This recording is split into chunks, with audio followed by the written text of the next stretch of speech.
ममता बहुत ही सीधी और प्यारी लड़की थी। वहीं सुनील एक सरल और आगे बढ़ने की सोच रखने वाला लड़का। सुनील, बेटा सुनील कहाँ है? अरे जरा एक गिलास पानी तो दे दो। हाँ माँ, अभी आया।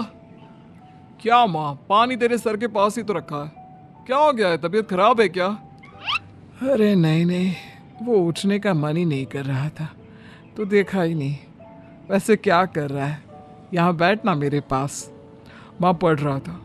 वो क्या है ना, नौकरी में तो वक्त नहीं मिलता, अब ऑफिस से घर आकर ही तो वक्त मिलता है।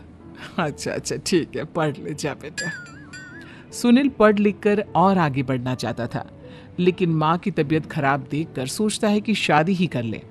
कब तक माँ का ख्याल वो अकेले रख पाएगा?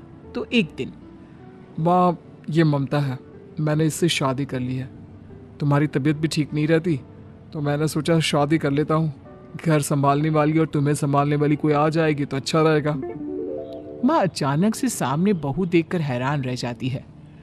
बेटा ये क्या बात होती है? न बैंड, न बाजा, न दहेज, न शगुन, ऐसे कैसे बहू आ गई? माँ तू तो जानती है, मैं नौकरी के साथ पढ़ाई कर रहा हूँ, तो कहाँ से इतना पैसा बचा पाता कि धूमधाम से शादी करता। वैसे भी माँ, लोग तो आकर खाकर निकल जाएंगे, इसलिए बस वैसे ही। माँ जी, मैं आपका ख्याल रखूंगी। वैसे भी ये आगे की पढ़ाई कर रहे हैं, अच्छा कुछ कर गए तो सबके दिन फिर से अच्छे आ जाएंगे। सास को ममता की बात ठीक तो लगती है, लेकिन मन में कहीं ना कहीं लगता है कि कहीं बहू बेटे को लेकर फुर्र ना हो जाए और फिर तो वो रह जाएगी अकेली। बेटा देख, मेरा जो कुछ भी है वो सुनील ही है, और सुनील का भी अब इस दुनिया में मैं ही हूँ और कोई नहीं। क्या सुनील? बिल्कुल माँ, लेकिन आज से ममता भी मेरे जीवन का अहम हिस्सा है, जैसे तू है। सास को बड़ा बुरा लगता है कि उसकी सल्तनत में कोई और हिस्सेदार कैसे हो सकता है। कैसे कोई और उसके 30 साल के बेटे की जिंदगी में अचानक से आकर बराबर का हिस्सेदार बन सकता है। देख बहू, मैं भले थोड़ा बीमार रहती हूँ, लेकिन इसका मतलब यह नहीं कि घर की चीजों में मेरा कंट्रोल खत्म हो गया है। मैं आज भी इस घर की रानी हूँ, समझी? बेटा सोचता है कि ये माँ को अचानक से क्या हो गया। कल तक जो माँ कहती थी कि जिंदगी का कोई भरोसा नहीं, वो अचानक से जंग के मैदान की झांसी की रानी कैसे बन गई? माँ क्या हो गया है? सब ठीक है ना? अचानक कैसी बात कर रही हो? ममता का आज पहला दिन है, स्वागत करो उसका। आसपास के आंटियों को बुलाओ, नई दुल्हन की मुंह दिखाए करवाओ। खैर, सास होने का फर्ज निभाती है और बाद में एक सहेली के साथ बाहर निकल जाती है। क्यों री, बताया नहीं कि बेटे का ब्याह कर रही हो? वैसे तो सारा दिन हम ही में घुसी रहती हो। अरे मुझे भी तो अभी पता चला, यूं अचानक सर पर लेकर आ गया। कहता है बहू है माँ तुम्हारी, अब इसको भी इतना ही मैं प्यार करता हूँ जितना तुझे करता हूँ। लो जी, ये क्या बात होगी? क्यों इतना प्यार करता है? अरे माँ का प्यार तो ज्यादा होता है। अब उसको तो कोई दूसरा पति मिल सकता है, लेकिन तुम ही बताओ, क्या माँ की ममता किसी और की हो सकती है? ना जी ना, बेटे को समझाओ ये बात। अरे क्या समझाऊं, मुझे तो खुद ही समझ में नहीं आ रहा कि क्या हो रहा है। जो बेटा कल तक माँ माँ करता था, अचानक से बीवी बीवी का राग आलाप रहा है। देखा, उसकी बीवी ना सुंदर और जवान है। सुंदरता के आगे तो एक से एक नहीं टिके, तो तेरा बेटा किस खेत की मूली है? सास को भी समझ में आ जाता है कि बहू की सुंदरता के आगे माँ का प्यार किसी काम का नहीं।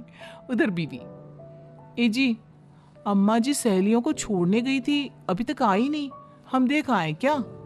अरे रहने दो ना, आ जाएंगी। कहाँ जाएगी, उनकी आदत है, एक बार जाती है तो पूरी पंचायत खत्म करके ही आती है। अच्छा ही है, खाना वाना खा कर गई होगी। छोड़ो ना, घूमेगी तो खाना पचेगा, नहीं तो ऐसे ही खाट पकड़ लेगी। बहू भी शांत हो जाती है। उधर सास सोचती है कि आज थोड़ा देर से ही घर जाती हूँ, जब बेटा परेशान होकर ढूंढेगा तब मजा आएगा। बीवी को खुद ही पता चल जाएगा कि माँ के आगे उसकी दाल नहीं गलेगी। लेकिन वहीं दूसरी ओर घर पर, ए जी, माँ जी अभी भी नहीं आई। हमको तो घबराहट हो रही है कि क्या करें, जाकर पता करें किसी के घर। अच्छा, कहाँ जाओगी ये भी बता दो। पहला दिन है तुम्हारा इस घर में, और एक ही दिन में मोहल्ला छानोगी क्या? हाँ, तो आप भी तो नहीं जा रहे हैं ना, हमको फिक्र हो रही है। अरे यार, ये रोज का है अम्मा का, खाओ और सो जाओ। बस फिर क्या था, बेटा बहू खाना खाते हैं और कमरे में सोने चले जाते हैं। उधर जब सास को कोई देखने नहीं आता तो वो हार कर घर आ जाती है, जहां वो देखती है कि सारे घर की लाइट्स बंद है। सास को गुस्सा आता है। बहू, ममता बहू कहाँ हो? लेकिन सारे दिन की थकी बहू को ऐसी नींद आती है जैसे किसी ने भांग की गोली खिला दी हो। वो तो नहीं उठती। उठकर आ जाता है बेटा। अरे क्या बात है अम्मा, काहे चिल्ला रही हो? अरे सो जाओ ना, सुबह की थकी है बहू, वो सो रही है। जोर से बोलोगी तो नींद खुल जाएगी उसकी। माँ को गुस्सा आ जाता है।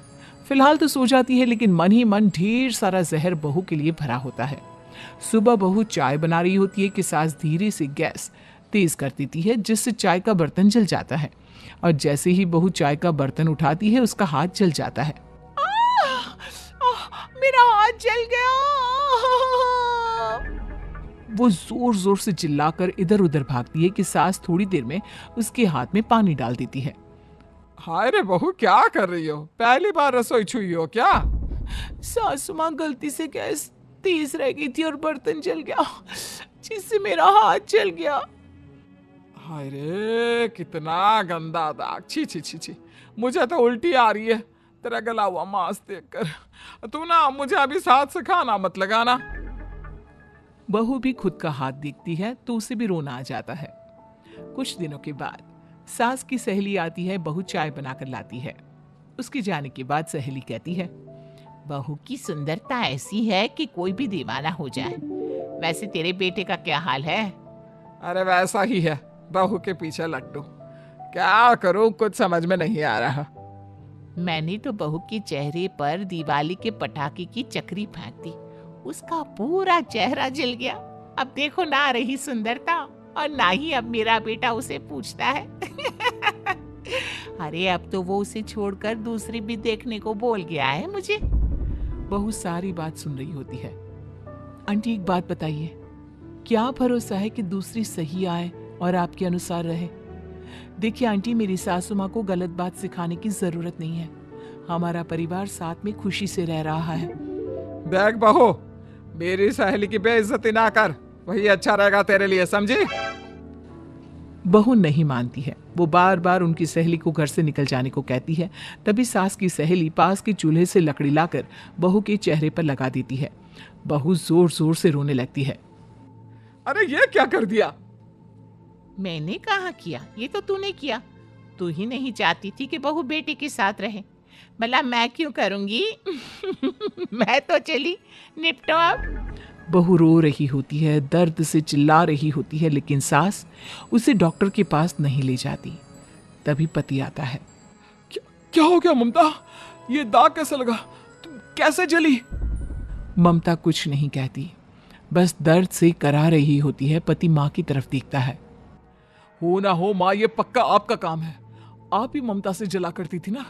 देखना माँ, अब पुलिस आएगी, केस बनेगा, लेकिन पहले मैं ममता को अस्पताल लेकर जा रहा हूँ। सभी अस्पताल जाते हैं, जहाँ डॉक्टर ममता की सास से कहते हैं, आपने तो नहीं जलाया ना बहू को? अब ममता की सास के तो पसीने छूट रहे होते हैं। वो घबरा कर कहती है, ना ना डॉक्टर साहब, कैसी बात करते हैं? हम क्यों जलाएंगे अपनी बहू को? डॉक्टर ममता के पति से पूछते हैं।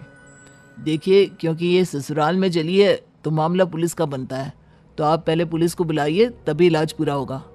सास डर जाती है कि अब तो बच्ची जिंदगी जेल में ही रहना होगा। रहने दीजिए ना, पुलिस को क्यों बुलाना?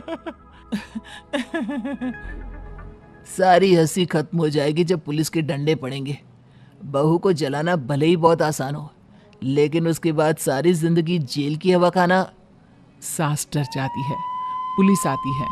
पास लेटी दर्द से करा रही ममता स्टेटमेंट देती है। तो क्या हुआ था? कैसे जली आप? ममता पास खड़ी सास को देखती है। बेटी बताओ, कैसे जल गई तुम? ओए, काका का किरण वाली शाहरुख, चुप, बिल्कुल चुप। सास चुप। सभी इंतजार करते हैं कि ममता क्या बोलेगी। जी मैं खाना बना रही थी, लकड़ी उड़कर मेरे ऊपर गिर गई और मैं जल गई। सास बहू की बात सुनकर रोने लगती है। देखा माँ, कितनी समझदार है ममता। ये चाहती तो, हाँ बेटा, ये चाहती तो मैं आज जेल में होती। मुझे माफ कर दे, मैं आगे से अभी कभी ऐसा नहीं करूंगी। बहू के साथ मिलकर रहूंगी, मुझे माफ कर दे।